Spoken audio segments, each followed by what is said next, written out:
कल हमने ऑटम 2019 का क्वेश्चन किया था और इसका जो आखिरी पार्ट था उसको हम दोबारा यहाँ से देख लेते हैं कि हमें कहा गया था कि हमें 10% ऑफ द सेल्स प्रॉफिट कमाना है। तो अगर हम इन सब की परसेंटेजेस करें हमें पता लगेगा सेल्स हमेशा 100% होती है। वेरिएबल कॉस्ट कितने परसेंट थी? That was 77%। ओके,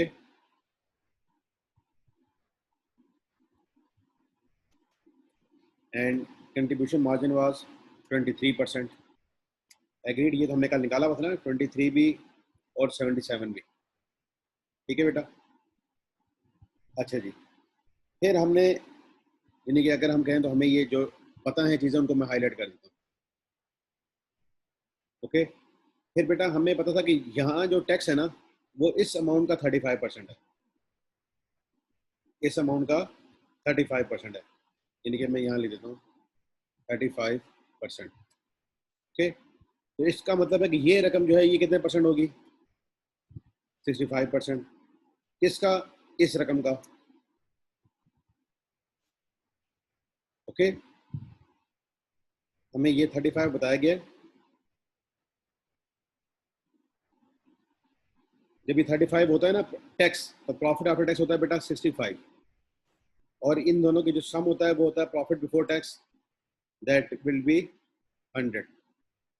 ओके, जैसे आप देख सकते हैं ये 131 था, इसका हमने लिया 35%, तो ये जो अमाउंट होगी ना दैट इज 65, और अगर आप इन दोनों को जमा भी करेंगे तो वो 131 के इक्विवेलेंट ही बनेगा। ओके, यहाँ तक बात समझ आ गई। तो अगर हमें पता है कि ये जो 10 है ना, ये 10, ये 65 है, उसका 100 कैसे आएगा? This divide by 65%। जब हम ये करेंगे ना तो ये बन गया 15.38%। ठीक है बेटा, देखो ये 10% था, तो इसकी अगर हमने पूरी अमाउंट पे लेके जाना है तो दैट इज 15.38। अब ये आ गया 15.38, यहाँ था 23, तो 23 और 15.38 का डिफरेंस कितना है? That is 7.615। ठीक है बेटा, दैट इज 7.62 हो जाएगा, 7.62। अब ये 7.62 क्या है? कंट्रीब्यूशन मार्जिन में से हम फिक्स कॉस्ट लेस करते हैं तो प्रॉफिट बिफोर टैक्स आता है। ओके, तो इसका मतलब ये 7.62 क्या चीज है बेटा? फिक्स कॉस्ट है, that is fix cost. Okay, तो हमने क्या किया, 65 मिलियन जो फिक्स कॉस्ट थी, इसको ये खुद है 7.62, इससे इसको हमने डिवाइड कर दिया तो दैट इज 100% निकल आई, दैट इज द सेल्स। और 853, 535, 340, 354 इज अवर सेल्स। जब ये सेल्स रखेंगे हम तो हम 10% प्रॉफिट आफ्टर टैक्स कमा सकेंगे, जो कि हमें क्वेश्चन में डिजायर्ड था।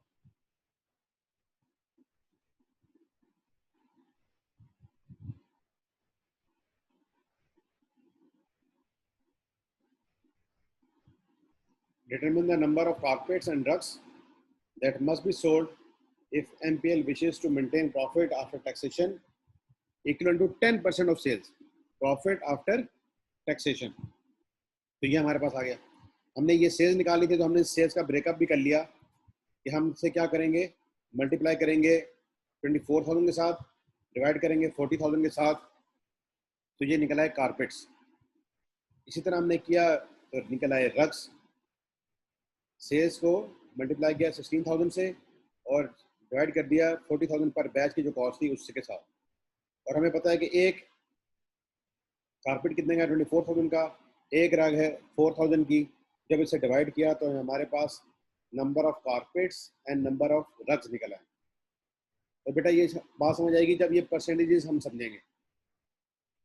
इसमें कोई कंफ्यूजन है तो बताएं अभी।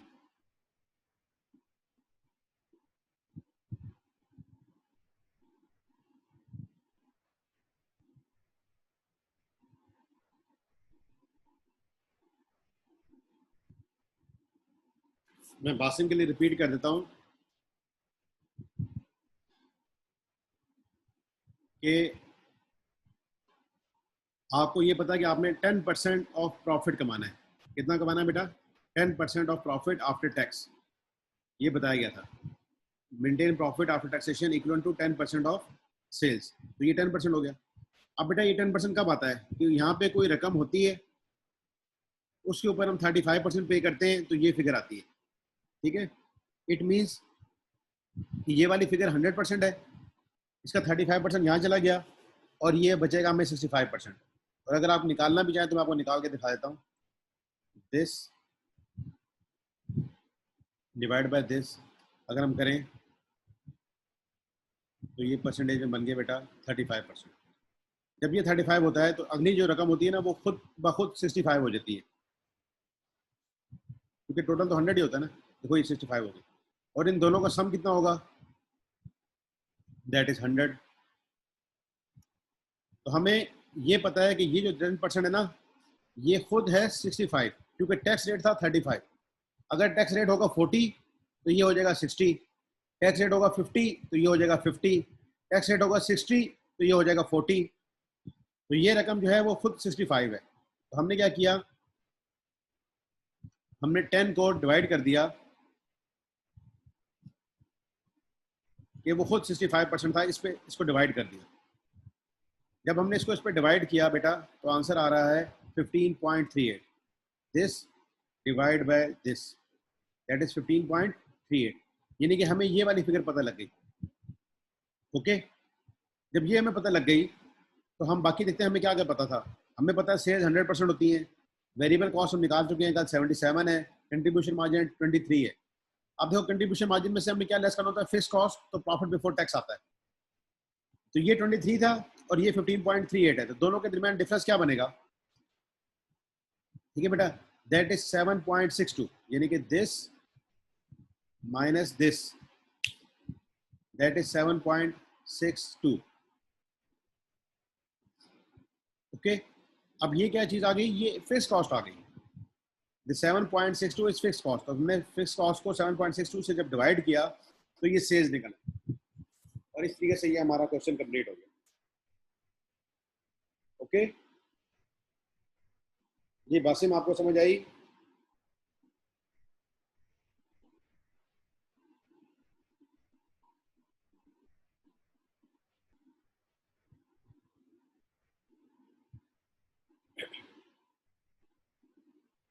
ठीक है बेटा, तो अभी ब्रेक इवन के ना आप बाकी क्वेश्चंस करना, मैं अभी नेक्स्ट चैप्टर स्टार्ट कर रहा हूँ, तो हम उससे अब स्टडी करते हैं। बाकी आप पास पेपर्स करें, इंशाल्लाह आपसे ब्रेक इवन के क्वेश्चन हो जाएंगे। और अगर इस सैटरडे और संडे कोशिश करें, अगर नहीं होते तो फिर मुझे बताइएगा, मंडे को जो क्वेश्चन हैं मैं आपको करवा दूंगा।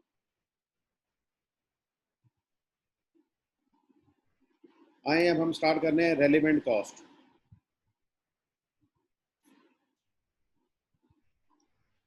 रेलिवेंट कॉस्ट, ठीक है, this is the our new chapter, जो कि पीछे हमने एक छोड़ दिया था चैप्टर, उसको हम कंटिन्यू कर रहे हैं। This is chapter number 13।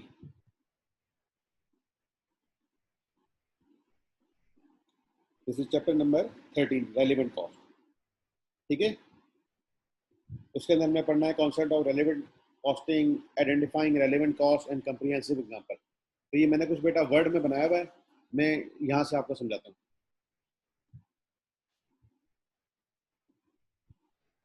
ये टेबल पहले मैं समझा रहा हूँ आपको, इन चीज़ों को बाद में देख लेते हैं। रेलिवेंट कॉस्ट, बेटा रेलिवेंट कॉस्ट ये होगी कि एक पॉइंट पे अभी आप मौजूद हैं। ठीक है, जैसे मैं आपको एक नीचे टेबल बनाया, मैं उस पर समझाता हूँ। ये है आपकी existing situation, that is prior to decision, कि आपके पास करंट एसेट्स हैं, लाइक कैश है 30 का, इन्वेंट्री है 70 की, और नॉन करंट एसेट्स में आपके पास फिक्स्ड एसेट्स में मशीनरी है, दैट इज ऑफ 50 की। ओके, ये है सिचुएशंस प्रायर टू डिसीजन, कि आपके पास कैश भी पड़ा हुआ है, इन्वेंट्री भी स्टॉक में पड़ी हुई है, और मशीनरी भी पड़ी हुई है। आपसे डिसीजन आ गया, रिक्वायर, कि आपने like to produce 20,000 units, you have to produce 20,000 units. तो अब इसके लिए हमने मालूम करनी है कि ये 20,000 यूनिट हमने बनाने हैं, इस पे हमारी क्या कॉस्ट आएगी। ठीक है बेटा, हमने देखना कि जो 20,000 यूनिट बनाने हैं इसके ऊपर हमारी क्या कॉस्ट आएगी। और वो कॉस्ट बेटा हम मेजर करते हैं कैश में, that is future cash outflow due to decision. जब हम ये डिसीजन ले रहे हैं कि हमने 20,000 यूनिट बनाने हैं, तो हमारी कौन सी कॉस्ट कैश में पे होगी to produce this number of units. जो कॉस्ट कैश में पे होगी to produce this number of units, that will be relevant cost, that will be relevant cost. आपके ख्याल में जैसे ये मशीनरी हमारे पास मौजूद है, इसके ऊपर डेप्रिसिएशन हमें आएगी, दैट इज रेलिवेंट कॉस्ट और irrelevant?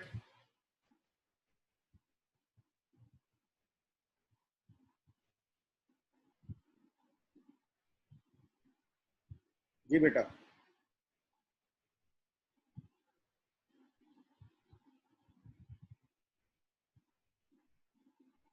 That is relevant cost और इररेलेवेंट कॉस्ट। कोई हाँ ना तो करें ताकि पता लगे क्या आपको बात अभी तक समझ आई है इस बात में कि नहीं।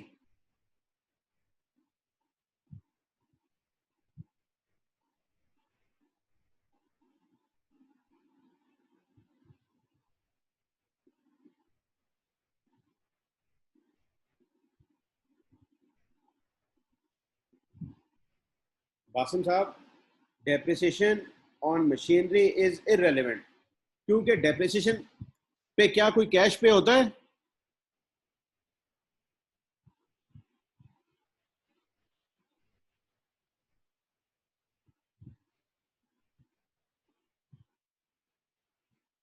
जी बेटा, डेप्रिसिएशन में क्या कोई कैश पे होता है?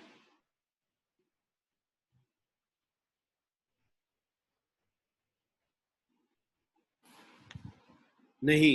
जब डेप्रिसिएशन में कैश पे नहीं होता ना, तो depreciation is not a relevant cost. हमने क्या देखना है? Which involve future cash flow, which involve future cash flow due to decision. आए अब हम अपनी बात पे वापस आते हैं ऊपर। डिसीजन अकाउंट, इसको डिसीजन अकाउंटिंग भी कहते हैं, रेलिवेंट कॉस्ट भी कहते हैं, decision accounting. Management decisions can only affect the future. जब आप कोई डिसीजन लेंगे ना बेटा, उससे पास्ट चेंज नहीं हो जाता, सिर्फ क्या चेंज होगा? Future. Therefore managers require information about future cost and revenues which would be affected by the decision under review। हम ये देखते हैं कि अगर मैं ये काम कर दूंगा तो क्या हो जाएगा, ये काम कर दूंगा तो क्या हो जाएगा।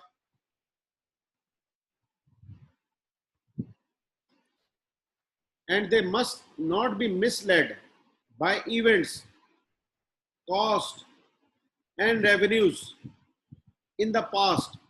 जो पास में हो चुका है, पास में जो इवेंट्स हो चुके हैं, पास में जो कॉस्ट इनकर्ड हो चुकी है, पास में जो रेवेन्यूज अर्न कर चुके हैं, about which they can do nothing. अब उनके मुतालिक आप कुछ भी नहीं कर सकते, तो आप उनसे मिसलेड ना हो। लाइक वाइज, जिस तरह मैंने अभी आपको कहा कि ये जो मशीनरी हमारे पास पड़ी है, इसकी अब हम डेप्रिसिएशन लेंगे। ये मशीनरी बेटा कब खरीदी गई थी? पास्ट में, ठीक है। इसका कैश फ्लो कब हो चुका था? पास्ट में।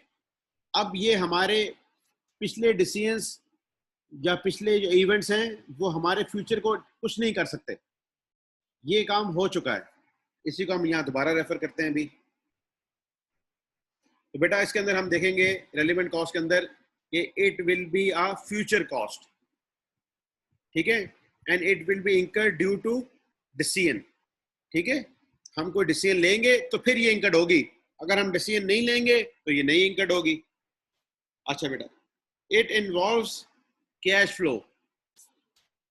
आपने रेलिवेंट कॉस्ट के लिए एक सिंपल सा क्राइटेरिया ध्यान में रख लो कि इट इन्वॉल्व्स कैश फ्लो।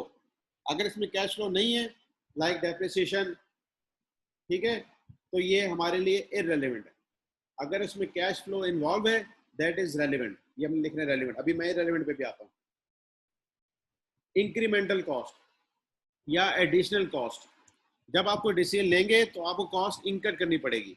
ये टर्मिनोलॉजी सारी अभी इसके अंदर आएंगी भी। अवॉइडेबल कॉस्ट, अगर आप कोई कॉस्ट अवॉइड कर सकते हैं तो वो आपके लिए रेलेवेंट होगी, अगर आप अवॉइड नहीं कर सकते तो वो आपके लिए इररेलेवेंट होगी। इसको भी अभी हम देख लेते हैं। वेरिएबल कॉस्ट, अमूमन जो रेलिवेंट कॉस्ट होती है ना वो वेरिएबल होती है, यानी कि जितने ज़्यादा नंबर ऑफ यूनिट्स आप बनाएंगे तो ज्यादा इंकट होगी, कम बनाएंगे तो कम इंकट होगी। फिर इसके अंदर आती है बेटा बात एट्रीब्यूटेबल फिक्स कॉस्ट और आएगी एडिशनल फिक्स कॉस्ट। आपकी फिक्स कॉस्ट अभी इंकट हो रही थी से 100,000, लेकिन जब आप डिसीजन लेंगे तो आपकी फिक्स कॉस्ट इंकट होगी 110,000। ठीक है, ऑलरेडी आपकी 1 लाख रुपए इंकट हो रही है, like on rent, like supervisor salary. लेकिन अगर आप जब ये डिसीजन लेने जा रहे हैं कि हम इन 20,000 को प्रोड्यूस करेंगे, तो आपकी फिक्स कॉस्ट बढ़ रही है।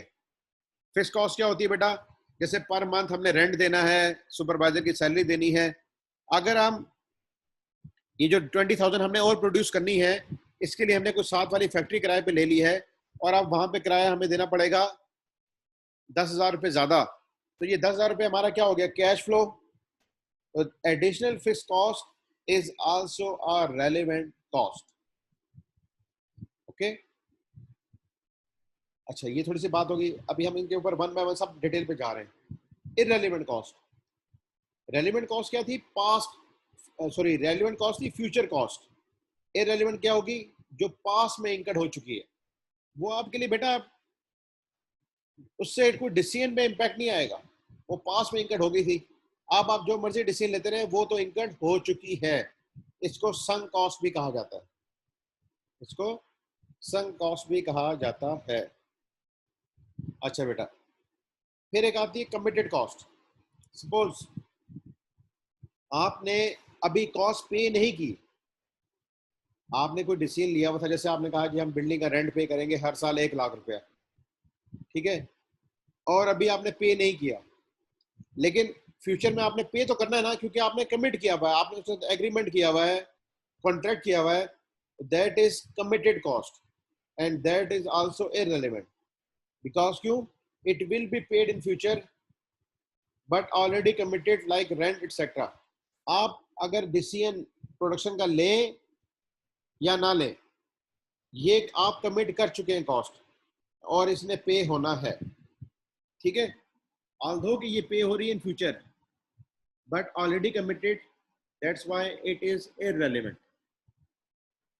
नॉन कैश एक्सपेंसेस, यहाँ हमने बात की थी कैश एक्सपेंसेस की, तो non cash expenses are irrelevant, like depreciation and notional cost. ठीक है, नोशनल कॉस्ट होती है बेटा, जैसे अगर एक बिजनेसमैन है, वो खुद सेल्समैन का काम कर रहा है, तो क्या वो अपने आप को सैलरी देगा? वो अपने आप को सैलरी नहीं देगा, उसमें कोई कैश फ्लो इन्वॉल्व नहीं होगा। That is also called a notional cost. अच्छा जी, अवॉइडेबल कॉस्ट, हमने कहा एक अवॉइडेबल होती है जिसको आप अवॉइड कर सकेंगे ड्यू टू अ डिसीजन, एक होती है अनअवॉइडेबल जिसको आप अवॉइड नहीं कर सकते, लाइक द फैक्ट्री रेंट। तो ये हमारे लिए इररिलेवेंट है। अभी इसकी एग्जांपल्स आ रही हैं बेटा सारी, ये मैं जस्ट एक थोड़ा सा इंट्रोडक्शन करा रहा हूँ। Fix cost in the relevant range of capacity, fix cost जो आपकी ऑलरेडी चल रही है और रेलेवेंट रेंज में है कैपेसिटी के, जो ऑलरेडी इंकट हो रही है, दैट इज आल्सो इररिलेवेंट, क्योंकि आप जो डिसीजन लेंगे वो उसके नतीजे में इंकट होती ही रहेगी। General overheads are also irrelevant, क्योंकि ये ओवरहेड्स हैं जो कि हेड ऑफिस के या आपके फैक्ट्री के इंकट हो रहे हैं, ये पहले भी इंकट हो रहे थे, अब भी इंकट होते रहेंगे, they are irrelevant. On the contrary हमने यहाँ लिखा हुआ है attributable fixed cost. Attributable fixed cost बेटा ये होती है कि जब आप 20,000 यूनिट्स बनाना शुरू करेंगे, तो आपको फिक्स कॉस्ट भी एलोकेट की जाएगी कि जी ये 20,000 यूनिट्स बन रहे हैं, इनकी वजह से इसके ऊपर इतनी फिक्स कॉस्ट और भी आ जाएगी। That fixed cost is also relevant. फिर आते हैं एब्जॉर्ब्ड ओवरहेड्स या applied overheads, they are also irrelevant, क्योंकि ओवरऑल जितने भी ओवरहेड्स थे वो जस्ट एब्जॉर्ब कर दिए गए हैं, डिस्ट्रीब्यूटेड कर दिए गए हैं, डिवाइड कर दिए गए हैं ऑन सर्टन लेबर आवर्स और सर्टन यूनिट्स। आए आप इनको वन बाय वन देखते हैं, जिसपे आप थोड़ा सा कंफर्टेबल हो जाएंगे।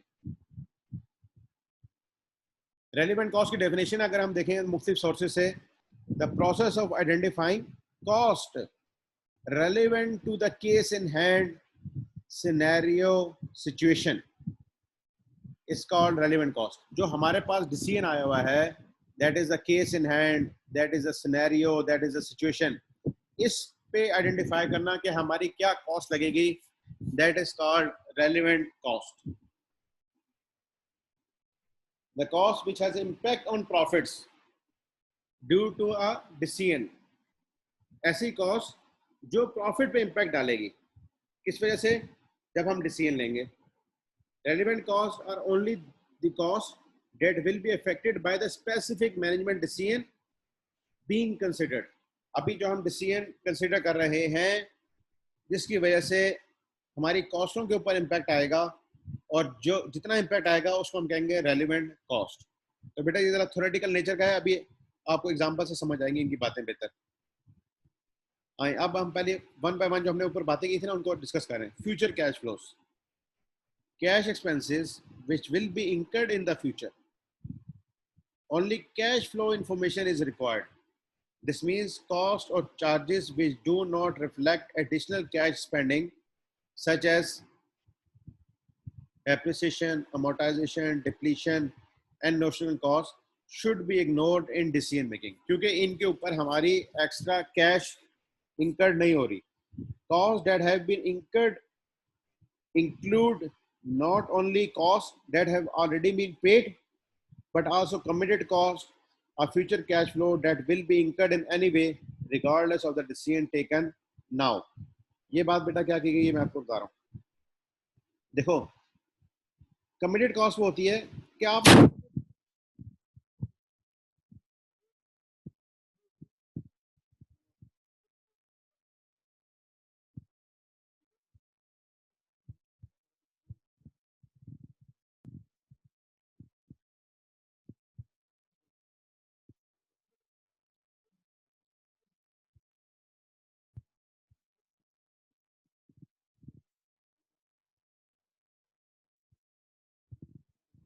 और जो अनअवॉइडेबल होगी उसने तो इनकर्ड होना ही होना है. अनअवॉइड आप अवॉइड नहीं कर सकते. अवॉइड वाली कौन सी है, जो कि आप अवॉइड कर सकते हैं. तो avoidable is relevant and unavoidable is irrelevant in a decision. अब एग्जांपल दे रहे हैं, इससे आपको कोई बातें काफी बातें क्लियर हो जाएंगी इस एग्जांपल से. A company is paying rupees 5 million annually for a warehouse on a short-term lease and incurred an annual cost of rupees 1 million on maintenance and security of the warehouse. Okay, 5 million देते हैं annually on account of lease charges यानी कि rent के तौर पे, और 1 million हम पे कर रहे हैं उससे अलहदा on maintenance and security. 1 year of the lease is remaining and the warehouse is no more required.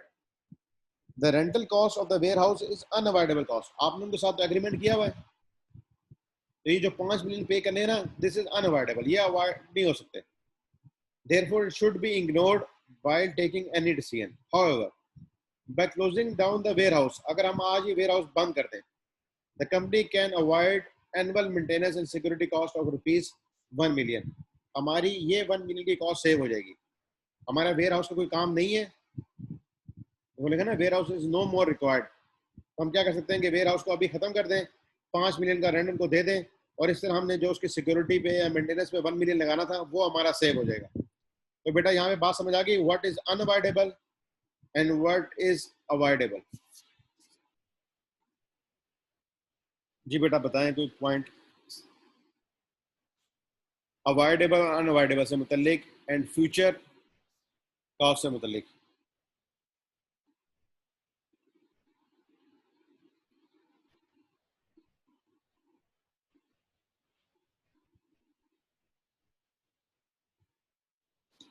जी बेटा.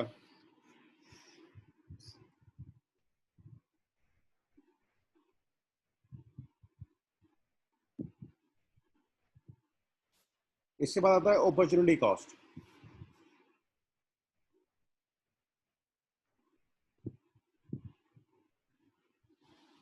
अपॉर्चुनिटी कॉस्ट,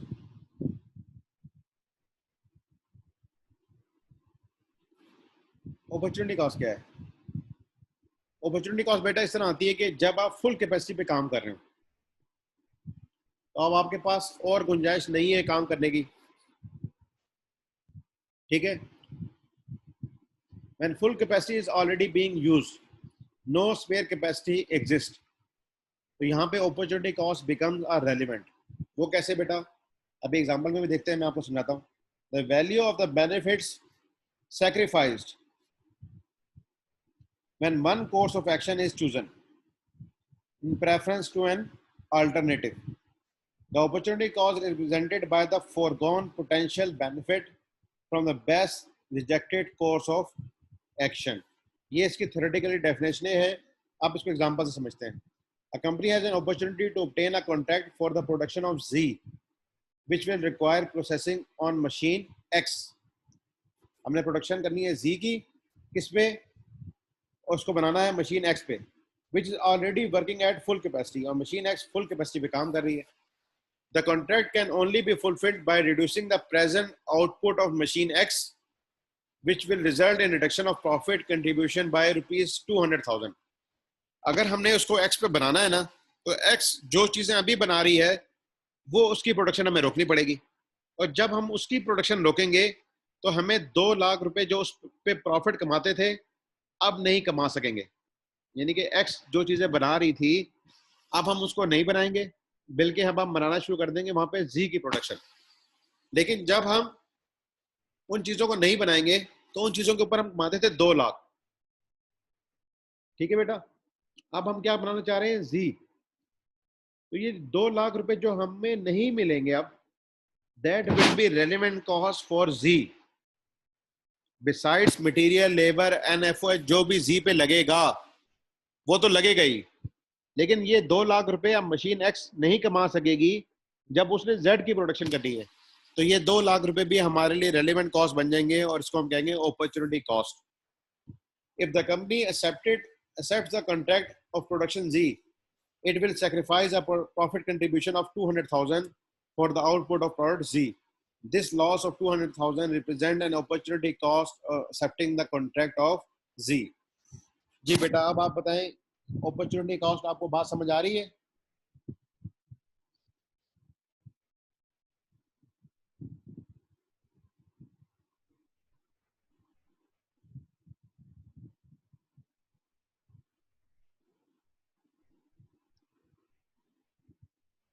ये एग्जांपल भी इसलिए दिए कि आपको समझ आ जाए. अगर नहीं समझ आ रही बेटा तो बताएं.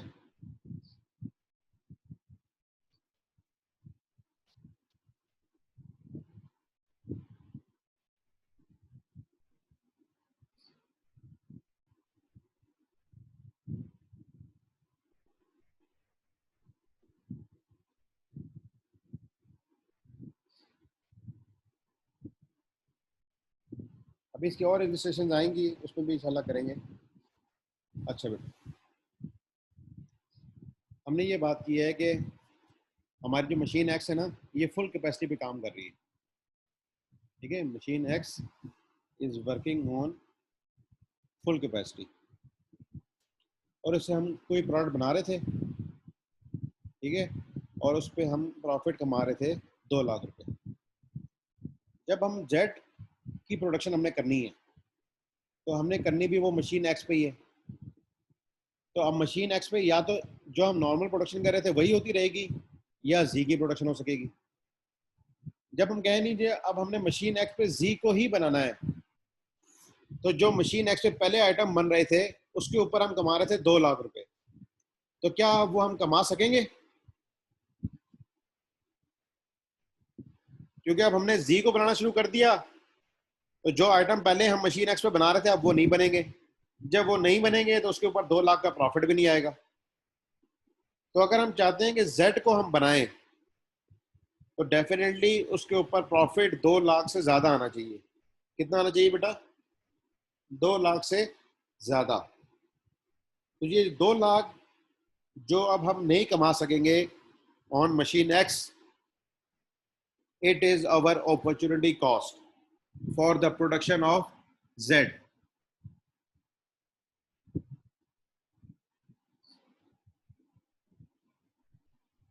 ठीक है बेटा.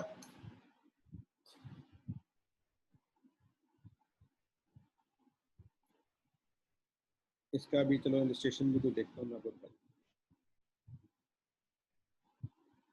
अच्छा, आगे आते हैं इंक्रीमेंटल कॉस्ट। इंक्रीमेंटल कॉस्ट आपका इस पे जो क्वेश्चन है बेटा, आप पूछो मुझसे, बेशक वॉइस मैसेज में पूछ लो। मैं आपको अपॉर्चुनिटी कॉस्ट समझाने के लिए और भी कोई एग्जांपल दे सकता हूँ, लेकिन दिस एग्जांपल इज एनफ। यही कॉन्सेप्ट सब में जगह रहेगा अपॉर्चुनिटी कॉस्ट का। An incremental cost is the additional marginal differential cost that will occur if a particular decision is taken, provided that this additional cost is a cash flow. ठीक है बेटा। To produce 1000 units, a company incurred variable cost of rupees 1.2 million. अभी जब 1000 unit बनाते हैं उसके ऊपर हमारी कॉस्ट इनकर्ड होती है 1.2 million. At a normal capacity of 2000 units, fixed cost incurred was 6 million. Okay. The incremental cost of making one extra unit would be 1200 and it will not affect the fixed cost. There might be occasions when a fixed cost is a relevant cost. Incremental cost क्या है बेटा? जैसे ही आपने एक extra unit बनाना है तो आपकी जो कॉस्ट इंकर्ड होगी ना, दैट इज इंक्रीमेंटल कॉस्ट। और वो कौन सी कॉस्ट होती है? Only variable cost. क्योंकि फिक्स कॉस्ट आपकी जो है ना वो सेम रहती है। 2000 यूनिट के लिए थी 6 मिलियन। अब आप 1,000 बना रहे थे, आप 1001 बनाए, एक 1500 बनाए, आप 2000 बनाए, फिक्स कॉस्ट में तो सेम रहना है। तो एडिशनल कॉस्ट कौन सी इंकर्ड होगी आपकी? Just variable cost. क्योंकि 1.2 मिलियन थी 1000 यूनिट की, तो एक यूनिट की कितनी हो जाएगी? 1200। ठीक है। फिक्स कॉस्ट भी आपकी रेलिवेंट बन सकती है, लेकिन कब? जब वो एडिशनली इंकर्ड हो रही होगी। आइए आप डायरेक्टली एट्रीब्यूटेबल फिक्स कॉस्ट को समझते हैं। डायरेक्टली एट्रीब्यूटेबल फिक्स कॉस्ट क्या है? Are those cost which although fixed within a relevant range of activity level are relevant to a decision for either of the following reasons. ये fixed cost तो है, लेकिन ये relevant बन जाती है क्यों? They could increase if certain extra activities are undertaken. For example, it might be necessary to employ an extra supervisor if a particular order is accepted. जैसे अभी हम ऊपर बात कर रहे थे, हम प्रोडक्शन करना चाहते हैं जी की, या हम प्रोड्यूस करना चाहते हैं 20,000।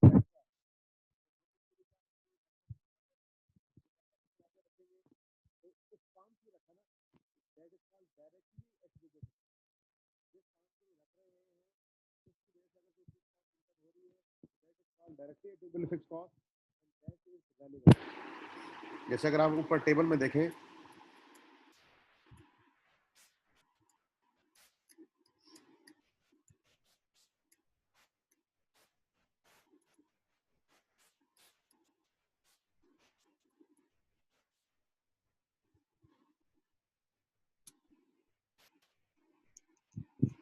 हमने यहाँ लिखा था बेटा एट्रीब्यूटेबल फिक्स कॉस्ट। अगर एट्रीब्यूटेबल है तो वो रेलेवेंट है, अगर वो जनरल है तो वो हमारे लिए इररेलेवेंट है। तो डायरेक्टली एट्रीब्यूटेबल कॉस्ट क्या है? कि आपने किसी खास काम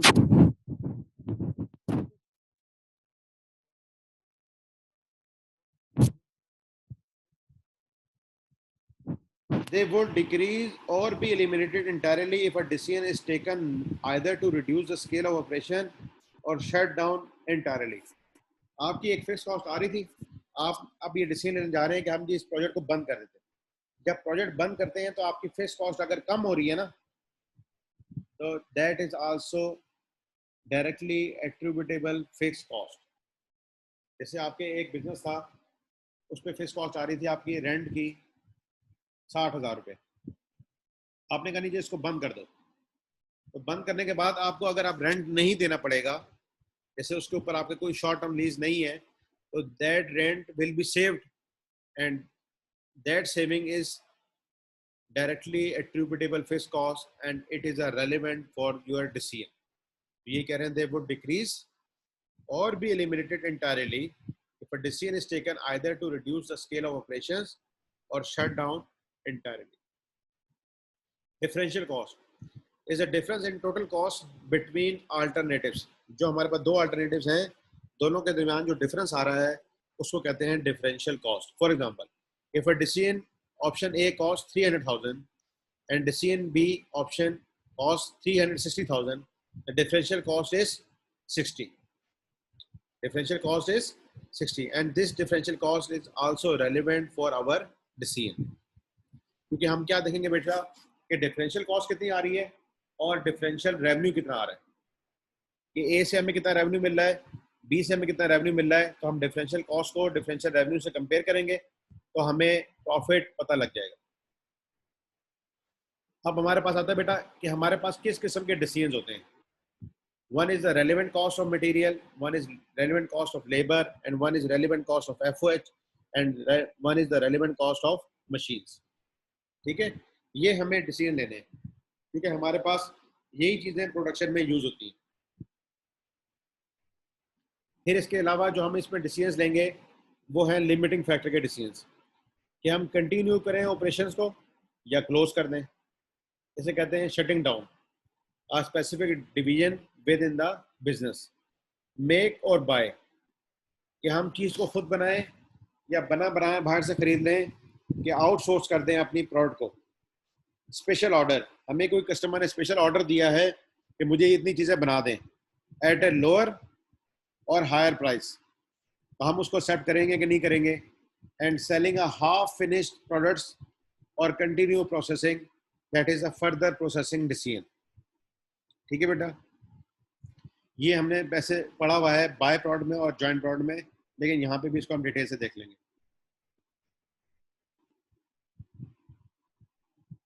अब हम देखते हैं रेलेवेंट कॉस्ट ऑफ मटेरियल कैसे आइडेंटिफाई होती है. रेलेवेंट कॉस्ट ऑफ मटेरियल, ठीक है बेटा.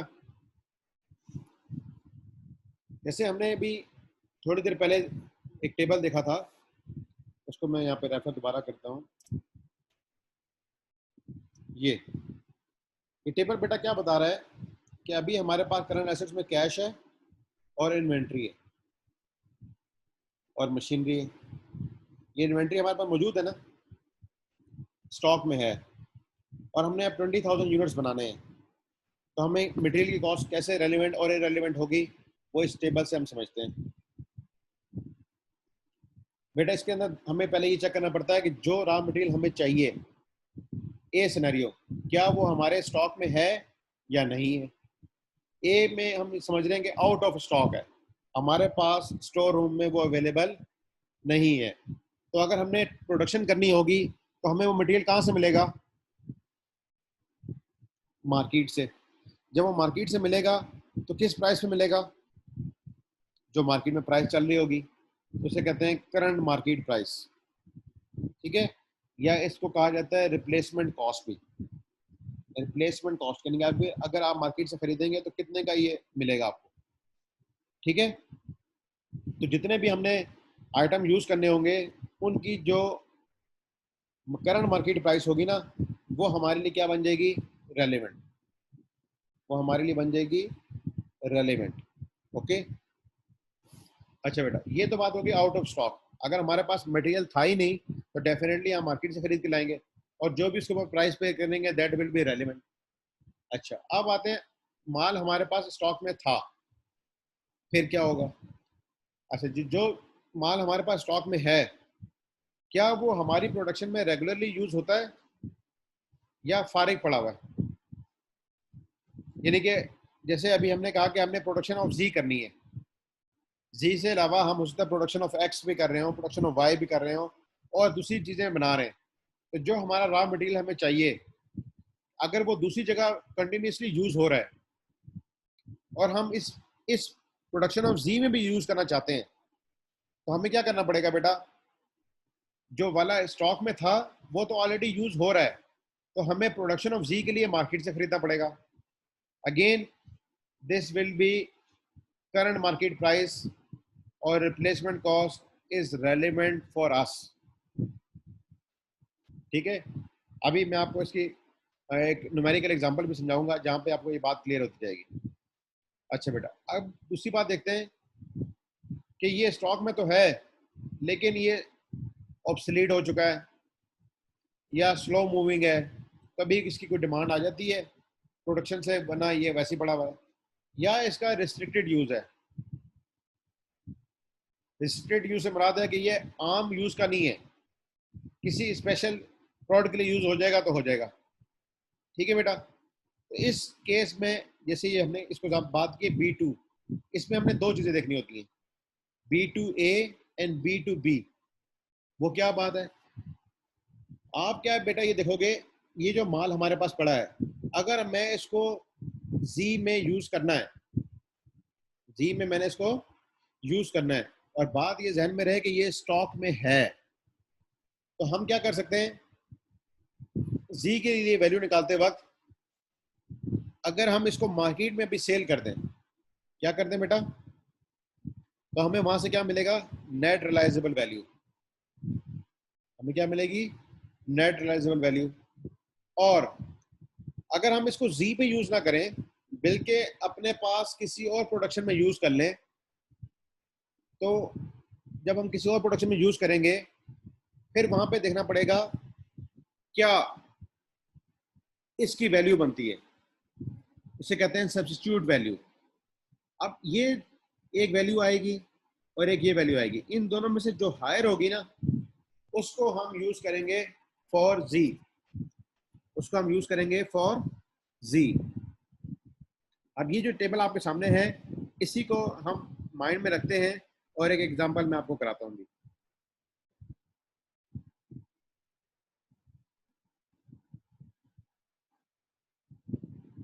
आपके स्टडी टेक्स्ट से भी हम एग्जांपल करेंगे, ये बात नहीं कि नहीं कर रहे, उधर से भी करते हैं, बिल्कुल आइडेंटिकल ही एग्जांपल है, दोनों जगह पे दी गई।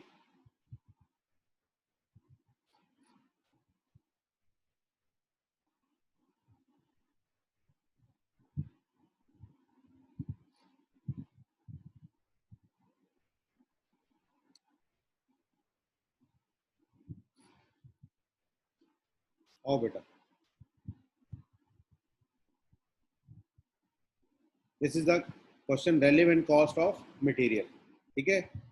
Oh really Limited has been approached by a customer who would like a special job to be done for him and who is willing to pay 22,000 for it।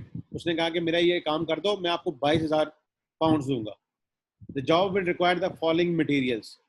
Material A, इस काम के लिए, इस जॉब के लिए हमें चाहिए 1000 units material A के। ऑलरेडी इन स्टॉक कितने हैं, 0, हमारे पास स्टॉक में नहीं है। हम अपने केस में वापस आते हैं, एक था आउट ऑफ स्टॉक और इन स्टॉक। तो बेटा ये क्या हुआ, आउट ऑफ स्टॉक, कि हमारे पास स्टॉक में ये नहीं है। जब ये स्टॉक में नहीं है तो हमें क्या करना पड़ेगा, मार्केट से खरीदना पड़ेगा। तो ये 1000 यूनिट्स ऑलरेडी स्टॉक नहीं है, जब स्टॉक में नहीं है तो उनकी कोई बुक वैल्यू भी नहीं है, इनकी कोई रिलाइजेबल वैल्यू भी नहीं है, इनकी रिप्लेसमेंट कॉस्ट कितनी है, 6 पर यूनिट। तो ये आइटम ए जो है, for production of this job, हमें कहां से खरीदना पड़ेगा बेटा, मार्केट से। ओके। तो हमारी जो कॉस्ट बन जाएगी इसके लिए,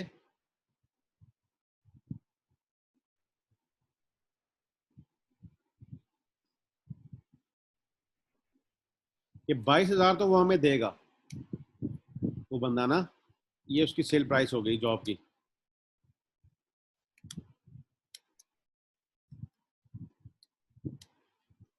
अब हम निकाल रहे हैं रेलेवेंट कॉस्ट ऑफ मटेरियल।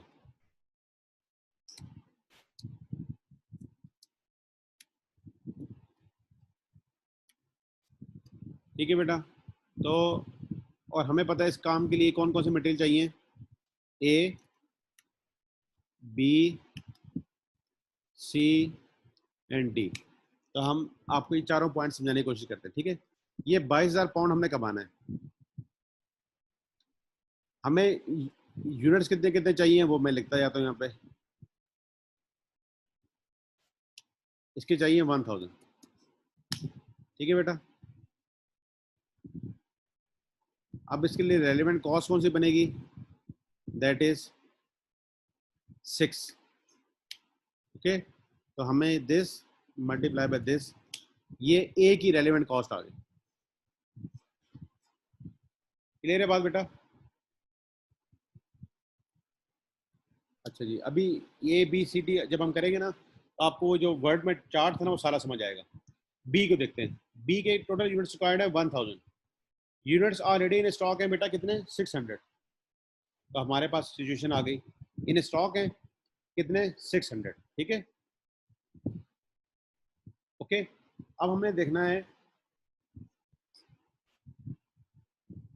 जो इन स्टॉक है उनके साथ क्या हो रहा है। Material B is use regularly by only Limited, वो उसको रेगुलरली यूज कर रहा है। ठीक है, कोई और जॉब्स पे करता होगा ना, ये तो स्पेशल जॉब आई है ना, तो ये वाला मटेरियल जो है ना वो रेगुलर यूज वाला है। तो बेटा ये कहाँ पे आ गया, रेगुलर यूज में। ओके, ये वाला आइटम नहीं है, बल्कि ये रेगुलर यूज वाला आइटम है। जब रेगुलर यूज में आता है तो आपको पता है क्या करना है। बहरहाल अभी हम उसको और डिटेल से देख लेते हैं। And if units of B are required for this job, अगर हम ये 600 पढ़े हैं वो इस जॉब में यूज कर लें तो क्या होगा, they would need to be replaced to meet other production demand. अगर हम ये 600 यहाँ यूज भी करेंगे तो जो दूसरी आइटम हम बनाते हैं उसके लिए फिर मार्केट से खरीदना पड़ेगा, तो क्यों ना स्ट्रेट अवे इसके लिए मार्केट से खरीद लें। अच्छा जी, अब इसके लिए खरीदने के लिए क्या तरीकेकार है बेटा, करंट मार्केट प्राइस और रिप्लेसमेंट कॉस्ट। आइए देखते हैं। इसकी करंट रिप्लेसमेंट कॉस्ट है 5। कितनी है बेटा, 5। मैं बाकी सब चीज़ों को भी एक्सप्लेन करता हूँ। दिस इज अगेन 1000 हमें चाहिए, तो ये हमारे लिए कॉस्ट बन जाएगी 5, और यहाँ आंसर आ जाएगा बी का 5000। जो बाकी इन्फॉर्मेशन दी गई उसको देख लेते हैं। ये 600 थे ना बेटा, इनकी बुक वैल्यू थी 2। जब हमने इनको खरीदा होगा तो हमने खरीदा था 2 का। अगर आज इनको मार्केट में बेचेंगे तो नेट वैल्यू जो मिलेगी दैट इज 2.5। ओके, 2.5, और रिप्लेसमेंट कॉस्ट कितनी है 5। जब ये आइटम था अभी स्टॉक में और था क्या, रेगुलर यूज वाला, तो हम क्या करेंगे, हम पूरे 1000 मार्केट से खरीद लेंगे एट द रेट ऑफ 5। समझ आ गई बात बेटा। तो ए और बी आपको कंफर्टेबल हो गया या इसमें कोई डाउट है अभी।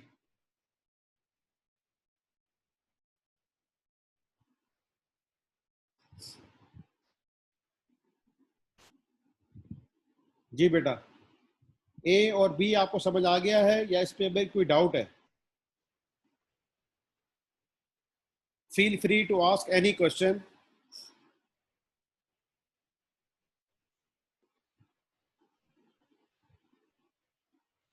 ओके, शाबाश बेटा। आगे चलते हैं, सी को देखते हैं। सी के भी हमें 1000 यूनिट्स चाहिए, and units already in stock कितने हैं, 700। हम आ जाते हैं, हमें 1000 चाहिए और ऑलरेडी इन स्टॉक है 700। अब हम सी को देख रहे हैं, ठीक है। अच्छा, देखते हैं हम क्या होगा बेटा। Material C and D are in stock as the result of previous over buying. हमने ज्यादा खरीद के रख लिया था, हो सकता है कि सस्ता मिल रहा हो, या जिस ऑर्डर के लिए खरीदा था वो बाद में ऑर्डर कैंसिल हो गया हो, एंड सो ऑन। तो ये ओवर बाइंग की सूरत में पड़ा हुआ है। And they have a restricted use. क्या यूज आगे बेटा, रिस्ट्रिक्टेड यूज। अब ये रेगुलर यूज वाला आइटम नहीं है। कौन सा आइटम है, रिस्ट्रिक्टेड यूज वाला। तो ये कौन सा आइटम आ गया, रिस्ट्रिक्टेड यूज। ये हर जगह यूज नहीं हो सकेगा, तो ये आइटम 700 जो है ना वो यहाँ पे आ गया। ओके, जब ये यहाँ पे आ गया ना बेटा, तो हमारे पास दो ऑप्शन होंगे, B2A और B2B। B2A क्या है कि सेल या इसके नेट रिलाइजेबल वैल्यू क्या है, ठीक है। और नेट रिलाइजेबल वैल्यू क्या होती है बेटा, कि मार्केट में कितने का बिक जाएगा और हमें क्या पैसे मिलेंगे। और B2B क्या है कि हम इसको मार्केट में तो नहीं बेच रहे, लेकिन विद इन द कंपनी कहीं और यूज कर लेंगे। अच्छा, अब आए देखते हैं, 1000 हमें चाहिए थे, 700 इन स्टॉक है। बुक वैल्यू थी इसकी 3। अगर मार्केट में बेचूंगा तो भी कितने का मिलेगा, 2.50 का, ठीक है।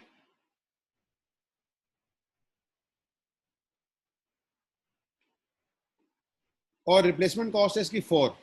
अब जरा सी को पूरा पढ़ लेते हैं। Material C and D are in stock as the result of previous overbuying and they have a restricted use. यहां तक हमने बात समझ ली. अब थोड़ा सा तवज्जो और करनी बेटा. No other use could be found for material C. Material के लिए सी के लिए कोई सब्स्टिट्यूट हमारे पास अवेलेबल नहीं है. तो ये 700 आइटम थे ना बेटा हमारे पास, 700 आइटम, इसका सब्स्टिट्यूट तो कोई अवेलेबल नहीं है. ठीक है, कहां से पता लगा सब्स्टिट्यूट कोई अवेलेबल नहीं है? ये देखो, ये बात है. No other use could be found for material C. तो इसका मतलब है कि ये वाला सिनेरियो तो खत्म हो गया. तो क्या बचा बेटा पीछे? Net realisable value. तो हमने इन दोनों का लेना होता है हायर. अब ये कितने यूनिट थे? 700. तो 700 को हमें क्या करना पड़ेगा? उसकी नेट रियलाइजेबल वैल्यू लेनी पड़ेगी. और नेट रियलाइजेबल वैल्यू कितनी है? 2.50. सी की है 2.50.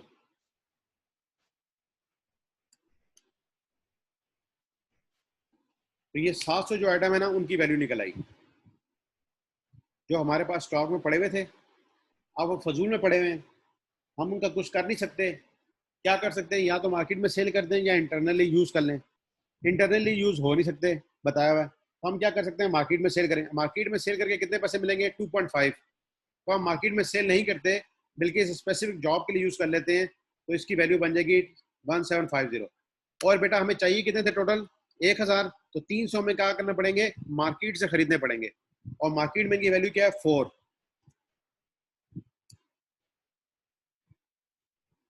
तो सी का ये वैल्यू निकलेगी. 700 यूनिट्स के लिए 1750 और 300 यूनिट्स के लिए 1200. अब आप सी के ऊपर आपका कोई क्वेश्चन है तो प्लीज करें.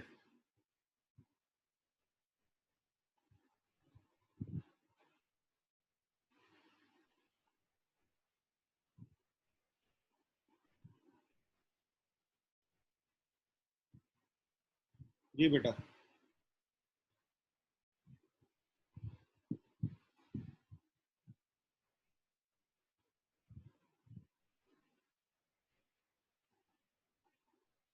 एनी क्वेश्चन प्लीज सी के ऊपर?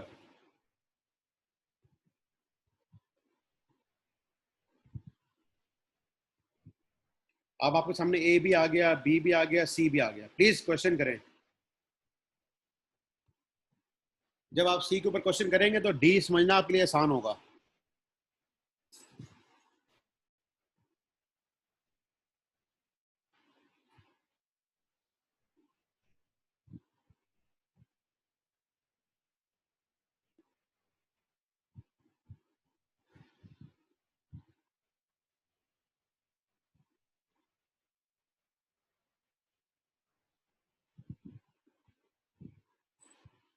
जी बेटा.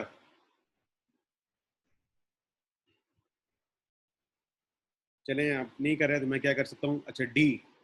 डी के हमें चाहिए 200 यूनिट्स. ऑलरेडी स्टॉक है 200. 200 हमें चाहिए और ऑलरेडी स्टॉक में है 200. ठीक है. और हमें बताया गया था कि दे वर रिजल्ट ऑफ ओवर बाइंग. ठीक है. And they have a restricted use. That's why हम इसको रिस्ट्रिक्टेड यूज वाले एरिया में ले गए. इन्हें स्टॉक थे और रिस्ट्रिक्टेड यूज वाले एरिया में ले गए 200 को. अब हमें दो काम होंगे, या तो नेट रियलाइजेबल वैल्यू या सब्स्टिट्यूट वैल्यू. आइए हम देखते हैं.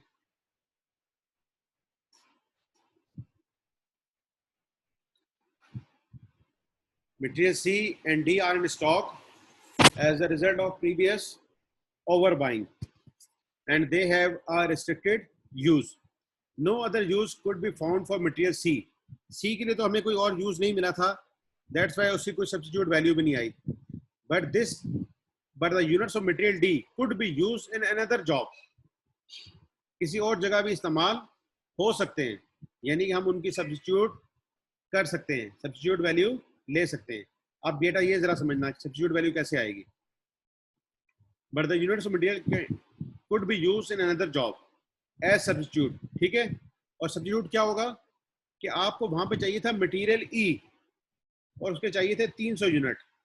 कितने यूनिट चाहिए थे बेटा? डी वाले ई की जगह पे यूज हो जाएंगे. और डी वाले कौन से? डी के 200 यूनिट ई के 300 यूनिट की जगह यूज हो जाएंगे। ठीक है, जैसे घरों में आप लोग अगर खाना बनाते हो ना खवातीन, तो खाने में दही भी डाल सकता है और टमाटर भी डाल सकते हैं।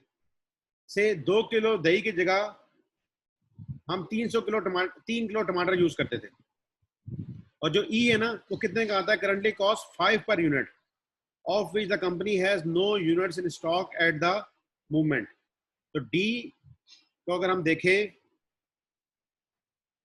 ये डी है हमारे पास, इसकी दो वैल्यू हो सकती हैं। एक इसकी नेट रिलाइजेबल वैल्यू,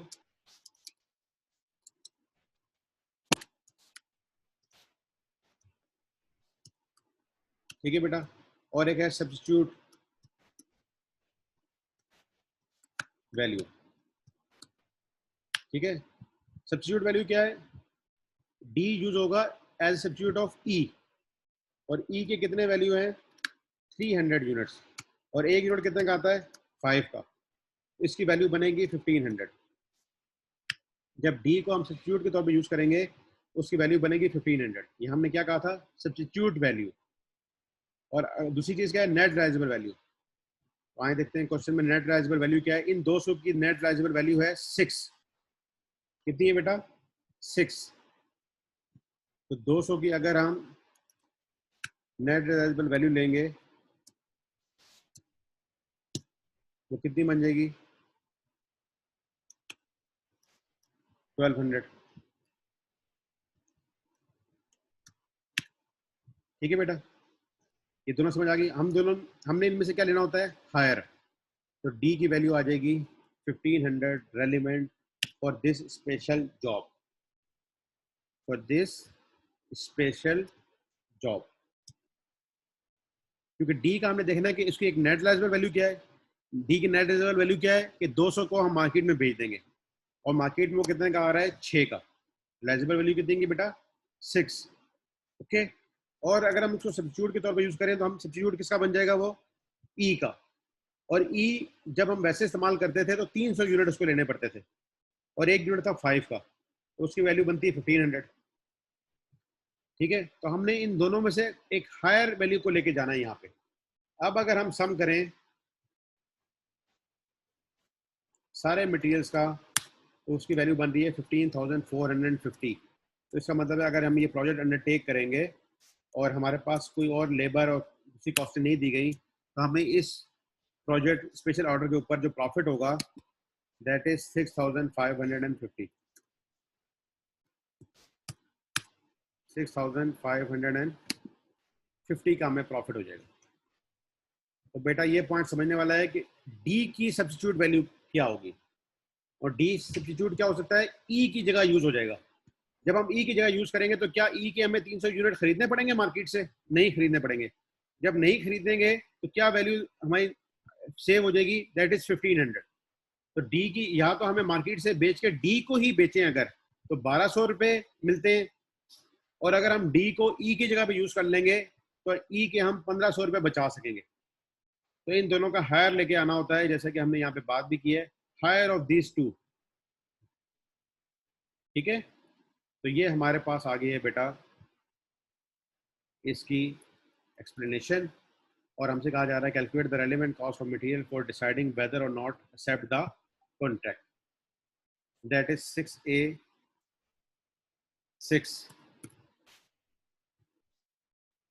ठीक है, इसका आंसर भी दिखा देता हूँ आपको। Material A is not yet owned, हमारे स्टॉक में नहीं था ना। It would have to be bought in full at the replacement cost of 6 per unit. तो हमने यही किया है, 1000 एट द रेट ऑफ 6, हमने 6000 पे उसको लिया। ठीक है बेटा, material B is use regularly by the company, they are existing stock 600 units, but if they are used on the contract under review, a further 600 units would be bought to replace them. The replacement cost are therefore 1000 units at the replacement cost of 5 per unit. तो हमने देखो ये किया है 1000 at the rate of 5000। इसके बाद 1000 units of material C are needed and 700 are already in stock. If used for the contract, a further 300 units must be bought at 4. The existing stock of 700 will not be replaced.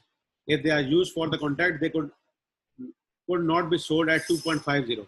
अगर हम उसको यहाँ पे use करें तो हम ₹2.5 का market में नहीं बेच सकते. The realizable value of these 700 units is an opportunity cost of sales revenue for gone. तो हमने ये 700 बेटा ₹2.5 के हिसाब से ले लिए, और जो 300 होंगे हमारे वो हम करंट रिप्लेसमेंट कॉस्ट के हवाले से ले लेंगे. मटेरियल डी की बात आ गई. The required units of material D are already in stock and will not be replaced. 200 चाहिए थे, 200 मौजूद थे. There is an opportunity cost for using D in the contract because there are alternative opportunities either to sell the existing stock in the market at 6 per unit, तो हमें 1200 रुपए मिल रहे हैं, और avoid other purchases of material E. या हम ऐसे क्या कर सकते हैं, मटेरियल ई के तौर पे इसको यूज कर लें, तो फिर हमें मटेरियल ई मार्केट से नहीं खरीदना पड़ेगा. Which cost 300 into 5 1500. Since substitution for E is more beneficial, 1500 is the opportunity cost. और बेटा ये उन्होंने सारे उसके करके बता दिए. 6000, 5000, 2950 and 1500 और 15450 जो है इसकी कॉस्ट बन रही है. तो हमारे पास भी 15450 आ रही थी, तो हमें इससे प्रॉफिट जो हो रहा है दैट इज 6550 का. ओके. और अगर आपने अभी रेलिवेंट कॉस्ट को ना समझा होता तो फिर आपके पास क्या कॉस्टें आ रही होती हैं वो भी मैं आपको बता देता हूँ. आप क्या करते हैं, इस 1000 को 6 पे खरीदा, इसको भी 5 पे खरीदा, ये 1000 थे ना, इनको भी आप मार्केट से जाके खरीद लेते.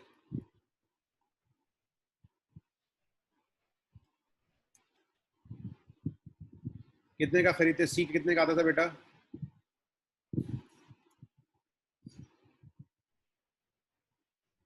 सी मार्केट में जो है वो है 4 का. तो आप ये सारा का सारा कितने खरीदते? 4 पे. ठीक है. और डी मार्केट में कितने का है? 9 का.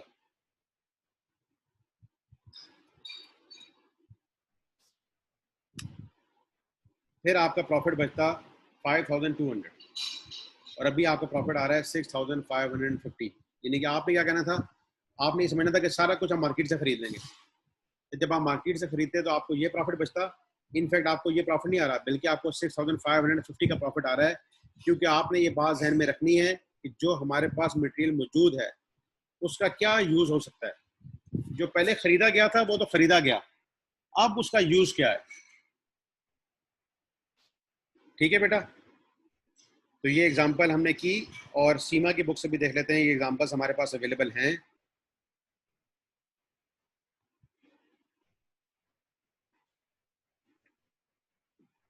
बेटा इसमें भी जब आप आओगे ना तो ये सारी बातें ही बताई गई हैं. इंक्रीमेंटल कॉस्ट क्या है, डिफरेंशियल कॉस्ट क्या है, अवॉइड एंड अवॉइडेबल क्या है, कमिटेड कॉस्ट क्या है, संक कॉस्ट क्या है, अपॉर्चुनिटी कॉस्ट क्या है.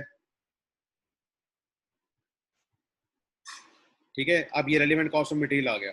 ये सेम डायग्राम जो है ना, material currently in held in inventory, are the materials in regular use. अगर रेगुलर यूज में है तो यस, अगर नहीं है तो नो.